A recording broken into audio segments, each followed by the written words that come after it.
Hi friends, welcome to my channel CSK happy home. ఈరోజైతే ఒక మంచి రెసిపీని చూపిద్దాం అనుకుంటున్నాను. అదేంటంటే నేను గ్రైండర్లో గోంగూర పచ్చడిని ఏ విధంగా చేస్తాను అనేది ఈ వీడియోలో చూపిస్తాను. దానికోసం అయితే ముందుగా ఒక 4 to 5 టేబుల్ స్పూన్స్ ఆయిల్ని తీసుకోవాలి. దానిలో ఒక 20 to 25 ఎండుమిర్చిని తీసుకోవాలన్నమాట. వాటిని చిదిపి వేసుకోవాలి. దానివల్ల గింజలు అనేవి బాగా ఫ్రై అవుతాయి అన్నమాట. ఇప్పుడు దీనిలోకి ఒక 3 టేబుల్ స్పూన్స్ ధనియాలని యాడ్ చేసుకోవాలి. అలాగే ఒక 1/2 టీ స్పూన్ మెంతుల్ని కూడా యాడ్ చేసుకోవాలి. వీటన్నింటినీ కూడా బాగా ఫ్రై అవ్వనివ్వాలన్నమాట. ఇదంతా కూడా చిన్న మంట పైన పెట్టి ఫ్రై చేసుకోవాలి, లేదంటే మాడిపోతాయి. ఇవి కొంచెం మాడినా సరే టేస్ట్ అనేది అస్సలు బాగోదు. కనుక చాలా చిన్న మంట పైన పెట్టి ఫ్రై చేసుకోండి. 1 నిమిషం పాటు ఫ్రై అయిన తర్వాత వీటిని వేరే బౌల్లోకి తీసేసుకోవాలి. ముందుగా కడిగి ఎండబెట్టుకున్న గోంగూరని యాడ్ చేసుకోవాలన్నమాట. గోంగూరలో తడి అనేది ఉండకూడదు, ఎందుకంటే ఇది నిల్వ పచ్చడి చేస్తున్నాను. ఒక 3 to 4 months వరకు ఇది నిల్వ ఉంటుందన్నమాట. కనుక తడి లేకుండా బాగా ఎండబెట్టుకొని తర్వాత ఈ విధంగా తయారు చేసుకోవాలి. వీటిని యాడ్ చేసుకున్న తర్వాత ఆయిల్ని ఒక 3 to 4 టేబుల్ స్పూన్స్ యాడ్ చేసుకోవాలన్నమాట. తర్వాత ఒక 2 నిమిషాలకి ఈ విధంగా మగ్గిపోతుంది. మగ్గిపోయిన తర్వాత స్టవ్ ఆఫ్ చేసేసుకొని బాగా చల్లారనివ్వాలన్నమాట. దీనికోసం నేను నా దగ్గర ఉన్న అల్ట్రా వెట్ గ్రైండర్లో చట్నీ మోడ్లో ఈ పచ్చడిని చేస్తున్నాను అన్నమాట. దానికోసం ముందుగా వేయించి తీసుకున్న ఈ ఎండుమిర్చి మిశ్రమాన్ని వేసుకున్నాను. వీటిని చూసినట్లయితే ఒక 30 సెకండ్స్లోనే ఈ విధంగా గ్రైండ్ అయిపోతాయి చాలా బాగా. ఈ గ్రైండ్ అవుతున్న మిర్చి కారంలోకి వెల్లుల్లిపాయలని అలాగే సాల్ట్ని కూడా యాడ్ చేసుకోవాలి. తర్వాత ఒకసారి దీన్ని చెక్ చేసుకోవాలన్నమాట, ఎందుకంటే మరీ మెత్తగా అయిపోతే బాగోదు. ఈ కారం గింజలు అనేవి మధ్యలో తగులుతుంటేనే ఆ టేస్ట్ అనేది బాగుంటుందన్నమాట. ఇప్పుడు గోంగూరని కొంచెం కొంచెంగా యాడ్ చేసుకోవాలి. ఇలా ఒక 30 సెకండ్స్ అయిన తర్వాత దీన్ని చట్నీ మోడ్లోకి మార్చుకోవాలన్నమాట.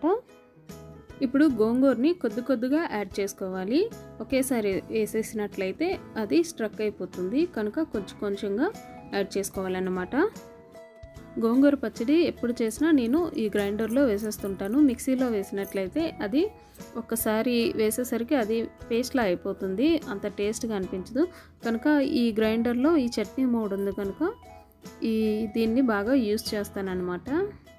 అప్పుడు మనకి సేమ్ రోట్లో ఏ విధంగా అయితే రుబ్బుకుంటామో ఈ గ్రైండర్లో కూడా అదే టేస్ట్తో ఉంటుంది. చాలా చాలా బాగుంటుందన్నమాట.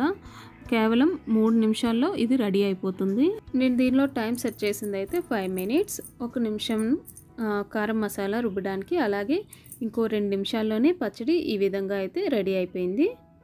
చూస్తున్నారు కదా, అంత సాఫ్ట్గా అయిపోలేదు, అలాగని అంత బరగ్గా కూడా లేదు. పర్ఫెక్ట్గా మనం రోట్లో వేసి ఏ విధంగా అయితే రుబ్బుకుంటామో అదే విధంగా రెడీ అవుతుందన్నమాట. దీనిలో ఒక గిన్నెలోకి దీనిని తీసేసుకోవాలన్నమాట.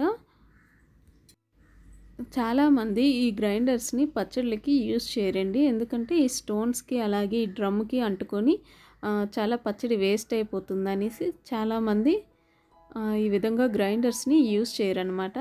కానీ నేను చేసిందైతే ఎక్కడా కూడా వేస్ట్ అవ్వలేదు. డ్రమ్కి అలాగే స్టోన్స్కి ఉన్నది కూడా చాలా నీట్గా వచ్చేసిందనమాట. చూస్తున్నారు కదా,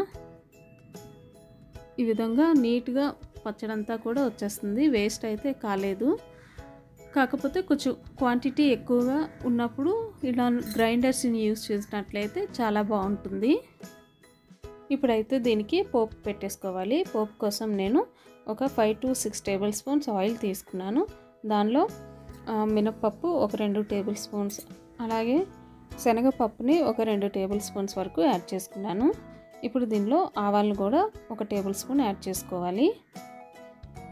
ఇవన్నీ బాగా చిటపటలాడిన తర్వాత దీనిలోకి జీలకర్రని యాడ్ చేశాను అనమాట, 1 టేబుల్ స్పూన్. అలాగే కొన్ని కరివేపాకు రెమ్మలు.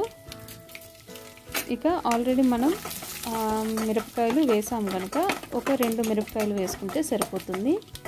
ఇంకా బాగా టేస్ట్ రావాలి అనుకునే వాళ్ళైతే కొంచెం ఇంగువను కూడా యాడ్ చేసుకోవచ్చండి, చాలా బాగుంటుంది. దీన్ని ఇప్పుడు ఈ పచ్చడిలోకి యాడ్ చేసుకొని బాగా కలిపేసుకోవాలి. చూస్తున్నారు కదా, ఈ విధంగా ఈ గోంగూర పచ్చడి అయితే రెడీ అయిపోయింది. దీనికి ఆయిల్ని ఎక్కువగా వేసుకుంటాం కనుక ఇది చాలా రోజుల వరకు పాడవకుండా నిల్వ ఉంటుంది. దీన్ని ఒక గ్లాస్ జార్లోకి మనం స్టోర్ చేసుకున్నట్లయితే ఎక్కువ రోజులు నిల్వ ఉంటుందన్నమాట. చూస్తున్నారు కదండి, పచ్చడి అయితే ఈ విధంగా ఉందన్నమాట.